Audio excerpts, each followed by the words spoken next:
Hi guys, I'm Carlin Borisenko. I'm an analyst and independent journalist covering the far left in America, and I want to tell you the number one thing that Trump could do to absolutely cripple the organizing efforts of the far left.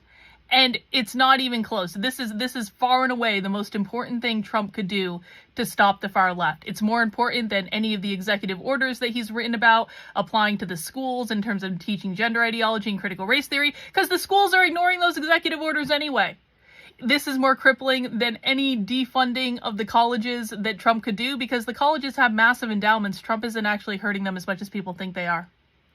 The number one thing that Trump can do to stop the far left from organizing is to abolish the unions. All unions are socialist. That's not to say that every single person in a union is a socialist. Obviously, that's not true. But there are a lot of people who have to be in unions because it's part of their job that they don't even want to be in. And guess who controls the organizing structure of those unions? The far left. Guess what the far left is utilizing to organize almost every single protest that we are experiencing in the country today? The unions. The SEIU, the leader of the SEIU, that's the Service Workers International Union, just got arrested by, was it ICE, I think, because he was protesting an ICE facility a couple weeks ago. This was a big hullabaloo. They were all upset about it because the Trump administration arrested the head of the union because they were protesting ICE. Do you want to know what the main groups involved in the organizing of the campus protests are? The UAW, which has a graduate student teaching union. There is actually, within the United Auto Workers, there is a whole segment that's dedicated just to graduate students in the United Auto Workers. The students some of the students that got expelled from Columbia were actually United Auto Workers union members that were utilizing the unions to organize. I spent all of last weekend listening to the Socialism 2025 conference, and in presentation after presentation after presentation, you got these academics getting up talking about how they are using the unions at their colleges and universities to organize all of the leftist professors in order to take action against the Trump administration.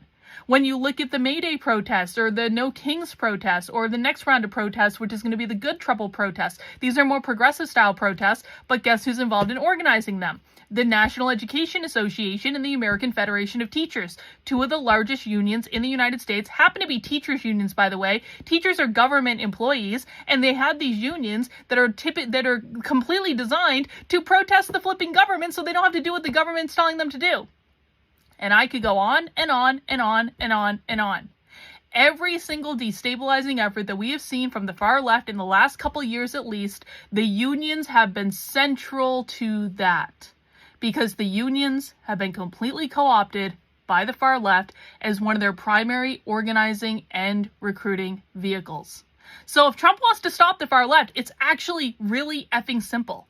Abolish the unions, especially the teachers' unions. Listen, I'm not a lawyer. I don't know the total legality of if Trump can sign an executive order abolishing all unions, but I do know that teachers' unions are government employees. So why do they even exist? Why do publicly funded employees have the right to organize against the people paying their flipping salary, which is us, the taxpayer? I don't even have kids, and I pay the salary of teachers, and I do not appreciate that when the schools and the teachers unions are being used to organize for the radical revolutionary far left in America. It's not cool, man. It's just inconsiderate. So if Trump were serious about this, that is exactly what he would do. He would abolish the unions. The unions are the primary organizing vehicle of the far left. This is where they are recruiting and radicalizing a lot of people. This is where they are organizing protests. This is where they are organizing disturbances. And if you go down through almost every major leftist event that has taken place, at least since Trump got into office and probably longer before that, you are going to find the unions at the center of the organizing structure.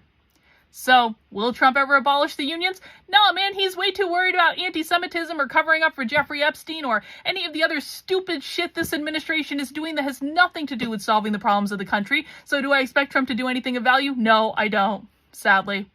We have to stop expecting politicians to save us because they will disappoint us every single time.